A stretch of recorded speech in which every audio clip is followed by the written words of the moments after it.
everybody, it's Shelley Tugis from the Hudson Area Public Library, and I am reading the second part of chapter 13 from my novel Finders Keepers. In the beginning of this chapter, Krista and Grandpa were out fishing together, and she has finally convinced him to tell the story of the Clark family and how they got money from Al Capone.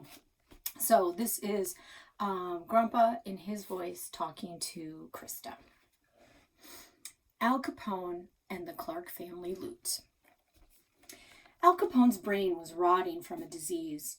He had enough wits, though, to realize he was going to get caught. And his fortune would end up with the government or his enemies. He didn't like either outcome, so Capone started hiding money. He gave some of it to his buddies to keep safe while he was in prison. Most of his buddies were too scared of Capone to run off with that money. They did what he asked. But others figured Capone wouldn't survive prison.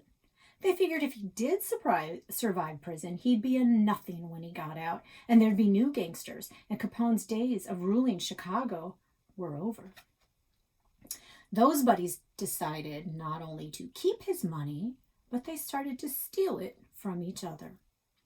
As soon as my father got home with that suitcase of money, trouble came looking for it. Trouble named Johnny Russo and Sammy Costa. They were as mean as Capone. I was sleeping in my bedroom upstairs when Johnny and Sammy came looking for that suitcase. I woke up to a commotion, yelling and cussing. I looked from my window and saw Johnny and Sammy had my dad outside. I knew those guys from the restaurant. Sometimes they ate there with Capone. Sammy held Pops down, and Johnny slapped him around. It was a terrible thing to see. My Pops was so tough. But not that night. I was real little, and there was nothing I could do. My mother, my tiny church-going mother, came out of the house with a rifle and stood at the driveway. Now, my old man brewed his own trouble, but my mother, she was a wonderful woman, and I was scared out of my pants that something might happen to her. She said to them, "That money's not here. I'm a Christian woman, and there's no room for blood money in my home or my heart. That money is the devil's calling card." I knew that suitcase full of money was hidden in a crate in our basement. My folks had been fighting about it all week. My mother said she was going to give it to police, and my father, he threatened to hurt her if she touched it. Pops tried to tear himself away from Sammy and Johnny, yelling that he didn't have any of Capone's money. They smacked him around and told him to shut up and that they didn't believe him. Then my mother held a rifle to her eye. She said to them, "I don't care if you believe me or not, you're going to get through me to get to him. You're going to kill a woman in cold blood in the North Woods? People here know who you are and what you are, and this isn't Chicago where you can get away with killing. If you hurt me, folks here, well, they'll hang you." The guys seemed to think about that. I just hoped Pops would keep his big mouth shut and let my mother take care of this mess. Then she said, "Now, if I shoot you, two gangsters from the city, gangsters who come to my home and threaten my family, well, I'm a hero and a saint. They'll build a statue of me in the park, and your own mothers won't shed a tear at your funerals because you're bad men." Sammy said, "You couldn't hit the side of a barn with that rifle." And my mother said, "I can hit the side of a birdhouse with this rifle." And she fired a shot. And in the moonlight, you could see the birdhouse near the very end of the driveway blow into 1,000 pieces. I couldn't believe it. I didn't know my mother could even hold a gun. That was a 1 in a million shot. Then she said, "Your heads would make a fine and easy target." Sure enough, those guys backed away, got in their car, and sped out of there. The next day, my mother got a bottle of whiskey and said my father deserved a nice drink after a night like that. He should have been suspicious because I was, but he started drinking. And pretty soon, he passed right out. And that's when my mother sent me to my room and said to stay there while she hid the money where nobody would find it, including my father. I guess that's when she put it in the basement under the washtub. When Pops woke up, she wouldn't tell him where she'd hid it. She said he wasn't going to drink and gamble it away. She said they were either going to do good things with that money or get rid of it. Oh, he was burning mad. I thought he was going to hurt her, but she said, "If it weren't for Edmund, I'd have let those thugs take you. If I can shoot a birdhouse from the other end of the driveway, imagine what I can do while you're sleeping. Close range at all." So he didn't hurt her, and they never, not once, spoke another word to each other. Not at home, not at the restaurant, not ever. My father died a few months later, and misfortune started raining down all around us and our family. Mother kept talking about us burning that money together, but then she'd change her mind and talk about who she could help. Then she'd say she was afraid to give the money to the church. She thought bad things might happen to the pastor. She was afraid to give the money to an orphanage because she thought bad things would happen to the kids. She thought if Capone got the money back, maybe the curse would lift, but he was in prison. She thought maybe after Capone died, the curse might lift. She decided she couldn't wait. This loot had to go. She said she was going to burn it up.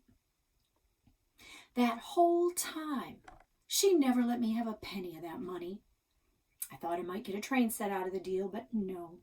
Couldn't even get one little train set. And trains, they were my favorite thing in the world.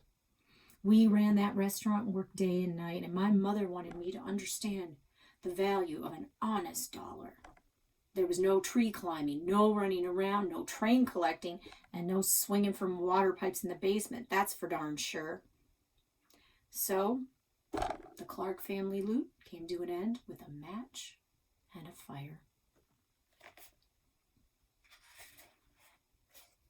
So Krista says, "That's it? That's the end?" "That's it, Minnow." The whole story was a sad mess. All that money and she burned it? She wouldn't even give her kid a train set? I mean, that's crazy. Mrs. Hillary Clark could have made it so Grandpa didn't have to work so hard, and then Grandpa could have made it so Neil didn't have to work so hard, and their lives would have been easier and happier. One match took everything from the Clarks. It took something from me, too. After Dad had cried and Sean Willer's sign had gone into the yard, I mostly knew our cabin was gone. Still, I'd had the tiniest piece of hope that Capone's money might still be around and might save our cabin. It wasn't big hope, it was speck of dust hope, but now even that was gone. How could losing something so small feel so big and so empty? Grandpa said, "Stories don't always have happy endings, Minnow. You'll save yourself a lot of grief if you stop looking for happy endings." I didn't feel like fishing anymore. I reeled in my line, yanked the bloated worm off the hook, and dropped it in the water.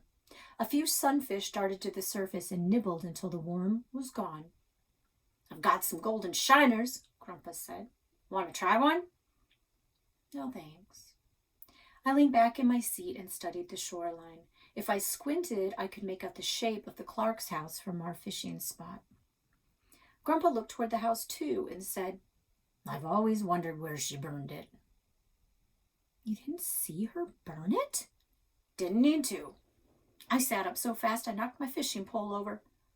"Then you're not sure?" "Well, she said she was going to, and that's good enough for me."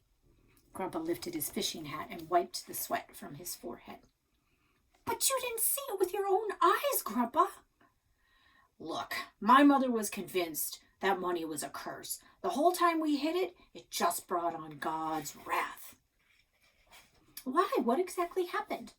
"Well, my father dropped dead from a heart attack. He died so fast he still had his finger wrapped around a whiskey bottle when they found him. Then a storm ripped the roof off our house. We had a kitchen fire at the restaurant. My uncle, he nearly drowned. And then the whole area was hit by a drought." Grandpa coughed, and gross things rattled in his chest. He sighed and said, "She wanted to do something good with it, but she was afraid. She changed her mind about that money at least once a day. It just tore her up." I said, "So one day she just says to you, 'I burned the money'?" Well, she didn't know what to do, and she didn't want to burden me, and she thought it would be best if she burned it. I said. So she thought, or she did? Because there's a big difference. Oh, forget it. You're not sure, Grandpa, are you? Well, I didn't see it with my own eyes, but she said she did. Grandpa reeled in his line. His bait was gone, snatched from the hook without him noticing. He opened the styrofoam container and plucked a worm from the dirt. His thick fingers threaded the worm onto the hook, and with a stretch he cast his line back into the water. I said, Grandpa, I have a feeling. I don't think she actually burned the money. He grunted and shook his head. If she thought there was a way to make the curse lift without burning the money, don't you think she would have tried it? Well, if she did, she kept it a secret, and she took the secret to her grave. I wondered what Mrs. Hilary Clark might have been thinking and feeling. Every time she made a steak at the restaurant, was she thinking about Capone and her husband and her son? Was she thinking about how much easier life was before that suitcase showed up and changed everything? I was going to say these things to Grandpa, but he was staring into the water. His eyes were soft, lost in thought and memories so deep, he didn't even notice a fish tugging his bobber under the water. That night, in the cabin, I woke up to the sound of sniffles. I dropped my head over the side of the bunk, and from upside down, I saw Amelia propped up on pillows, crying. What's wrong? I whispered. Amelia dabbed her tears with the sheet. You wouldn't understand. Maybe I would. Oh, it's complicated. Well, you woke me up. You might as well tell me. She sighed. Fine, but I can't talk with your face hanging upside down like that. I rolled over, jumped down, and sat on the edge of her bunk, and she let out a sob.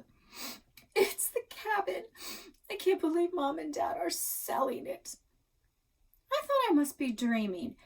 Amelia cared about the cabin, and she was wiping her nose with a sheet like she used to do instead of getting up and looking for a tissue. Amelia, my sister. She said, maybe we should try talking to them together. You know, the tag team thing we do, and then they'd have to listen. Weeks ago, or even a few days ago, Amelia's plan would have been brilliant.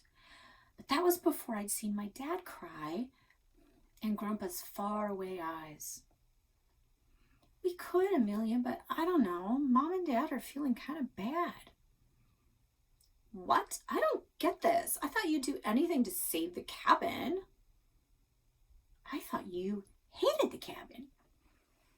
Amelia said, hate it? Are you crazy? If we sell the cabin, I'll never get to see Matt again.